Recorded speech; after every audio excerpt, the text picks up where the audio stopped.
बिस्मिल्लाहिर्रहमानिर्रहीम। Next topic जो हम डिस्कस करेंगे वो है एडवांटेजेस ऑफ एलसी। एलसी के जो बेनिफिट्स हैं उनको डिफरेंट कैटेगरीज में इसने डिवाइड किया हुआ है, जिसमें सबसे पहले कैटेगरीज है एडवांटेजेस टू इम्पोर्टर। इम्पोर्टर के लिए क्या फायदे हैं एलसी के? First point is increase credit standing. जो क्रेडिट स्टैंडिंग है इम्पोर्टर की वो ज़्यादा हो जाती है एलसी की वजह से, क्योंकि एक गारंटी होती है बैंक की तरफ से भी जब एलसी बना के देता है, ठीक है, तो क्रेडिट स्टैंडिंग ज़्यादा बेहतर हो जाती है, ज़्यादा क्रेडिट वर्थीनेस ज़्यादा हो जाती है इम्पोर्टर की। Second one is business expand कर जाता है। जो इम्पोर्टर है वो इस काबिल हो जाता है कि ज़्यादा चीज़ों को इम्पोर्ट करके कंट्री के अंदर सेल कर सकता है, तो ये पॉसिबल होता है इसकी वजह से। पेमेंट इन होम करेंसी है। एक्सपोर्टर को पे करने के लिए फॉरेन करेंसी की जरूरत नहीं होती इम्पोर्टर को जब एलसी ओपन करवाता है, तो एलसी में अपनी होम करेंसी में बैंक को पेमेंट कर देता है और बैंक जो है आगे फॉरेन करेंसी में पेमेंट कर देता है एक्सपोर्टर को। तो फॉरेन करेंसी की जरूरत नहीं होती, ना ही फॉरेन करेंसी में कन्वर्ट कराने की जरूरत होती है, तो पेमेंट हो जाती है in home currency. And the last benefit is reduction in risk. जैसे हमने एलसी के स्टार्ट में डिस्कस किया था कि एलसी की ज़रूरत ही क्यों पेश आती है, क्योंकि इम्पोर्टर और एक्सपोर्टर दो डिफरेंट कंट्रीज से बिलोंग करते हैं, तो एक दूसरे पे ट्रस्ट नहीं होता।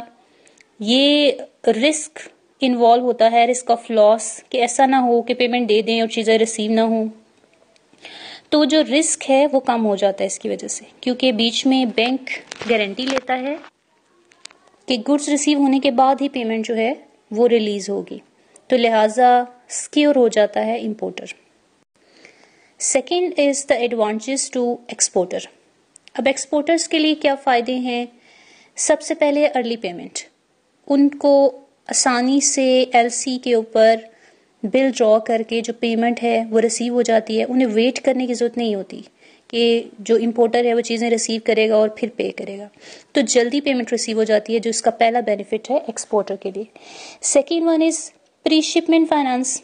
हमने दो तरह की काइंड्स पढ़ी थी एलसी की, रेड क्लॉज और ग्रीन क्लॉज, जिसमें हमने देखा था कि एडवांस रिसीव हो जाता है, लोन मिल जाता है एक्सपोर्टर को for the transportation, packing and storage of goods, तो ये भी एक बेनिफिट है एक्सपोर्टर के लिए। Third and the last point is risk covered. अब जिस तरह से इम्पोर्टर को ये डर होता है कि पेमेंट देने के बाद चीज़ें रिसीव ना हो, इसी तरह से जो एक्सपोर्टर है उसको ये डर होता है कि ये ना हो कि मैं चीज़ें डिलीवर कर दूँ और मुझे पेमेंट रिसीव ना हो, तो एक तरह की गारंटी क्योंकि बैंक की तरफ से होता है एलसी, तो उसका जो रिस्क है, रिस्क कम हो जाता है लॉस का। Next point is advantage to the banker. Bank को क्या फायदा है एलसी ओपन करने का? सबसे पहले है source of income.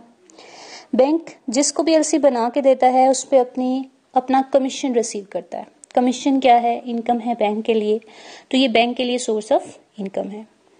Second point is increase balances.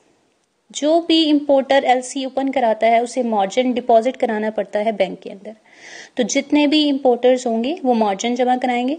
Margin जमा कराने से बैंक के पास जो डिपॉजिट या बैलेंसेस हैं वो ज़्यादा हो जाएंगे, तो ये भी बेनिफिट है बैंक के लिए।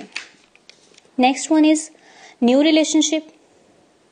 एलसी ओपन करने की वजह से बहुत से नए लोगों से, नए बिजनेसमैन से, नई पार्टी से बैंक जो है डील करता है। इस तरह से बैंक के जो कस्टमर्स हैं उनमें भी इजाफा होता है, तो ये भी एक बेनिफिट है बैंक के लिए।